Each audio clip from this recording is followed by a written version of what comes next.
আসসালামু আলাইকুম, welcome to kitchen craft.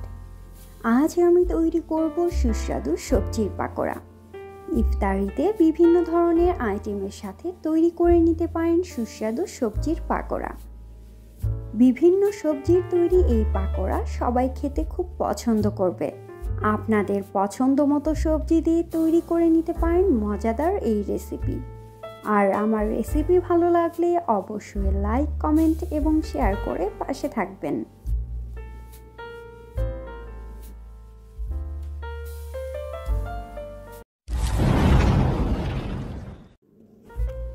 সুস্বাদু সবজির পাকোড়া তৈরির জন্য প্রথমে একটি বাটিতে নিয়ে নিচ্ছি লাল শাক কুচি 1.5 কাপ পরিমাণ। অ্যাড করছি 1 কাপ পরিমাণ গাজর আর পেঁপে কুচি।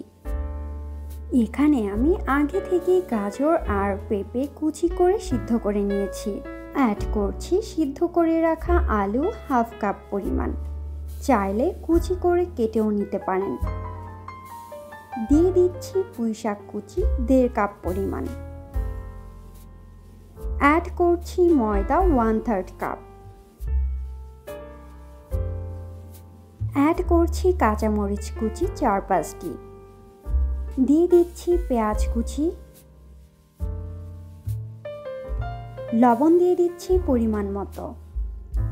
অ্যাড করছি সামান্য হলুদ গুঁড়ো, সামান্য জিরা গুঁড়ো।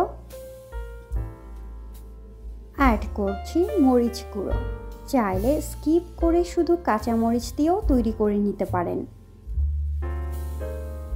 অ্যাড করছি সামান্য আদা বাটা, সামান্য রসুন বাটা। এখন খুব ভালোভাবে সব উপকরণ একসাথে মিশিয়ে নেব। মেশানোর পর যদি মনে হয় মিশ্রণে আর একটু ময়দা প্রয়োজন, তখন অ্যাড করে নিতে পারবেন। চাইলে এক্ষেত্রে ময়দার পরিবর্তে সামান্য আটাও ব্যবহার করতে পারেন। মেশানো হলে হাতে অল্প অল্প করে মিশ্রণ নিয়ে গোল করে শেপ দিয়ে দিচ্ছি। আপনারা আপনাদের ইচ্ছে মতো শেপ তৈরি করে নিতে পারেন। এবার একটি প্যানে পরিমাণ মতো তেল নিয়ে নিচ্ছি। তেল গরম হয়ে আসলে তাতে অ্যাড করছি পাকোড়া। এই পর্যায়ে চুলার আঁচ মিডিয়ামে রেখে সবগুলো পাকোড়া ভেজে নিব। পাকোড়া ভাজার সময় খেয়াল রাখবেন চুলার আঁচ মিডিয়ামে বা একইভাবে রেখে সবগুলো পাকোড়া ভেজে নিতে। চুলার আঁচ প্রথমে হাই ফ্লেম বা মিডিয়ামে রেখে পরে কমিয়ে দিলে পাকোড়ার বাইরের অংশ ভাজা হলেও ভেতরের অংশটা ভাজা হবে না, আর পাকোড়াগুলোতে অনেক বেশি তেল রয়ে যাবে। পাকোড়াগুলো অনবরত নেড়ে দুপাশ একটু ব্রাউন কালার হয়ে আসা পর্যন্ত অপেক্ষা করব। চাইলে অল্প তেলেও পাকোড়া ভেজে নিতে পারবেন। সেক্ষেত্রে পাকোড়া গোল করে তৈরি না করে অন্য শেপে তৈরি করলে বেশি ভালো হবে। দেখতেই পারছেন পাকোড়ার কালারটা একটু চেঞ্জ হয়ে ব্রাউন কালার হয়ে এসেছে। এই পর্যায়ে চুলার ফ্লেম অফ করে দিচ্ছি। পাকোড়াগুলো খুব ভালোভাবে ভাজা হয়ে গিয়েছে। এখন তেল ঝরিয়ে উঠিয়ে নিচ্ছি।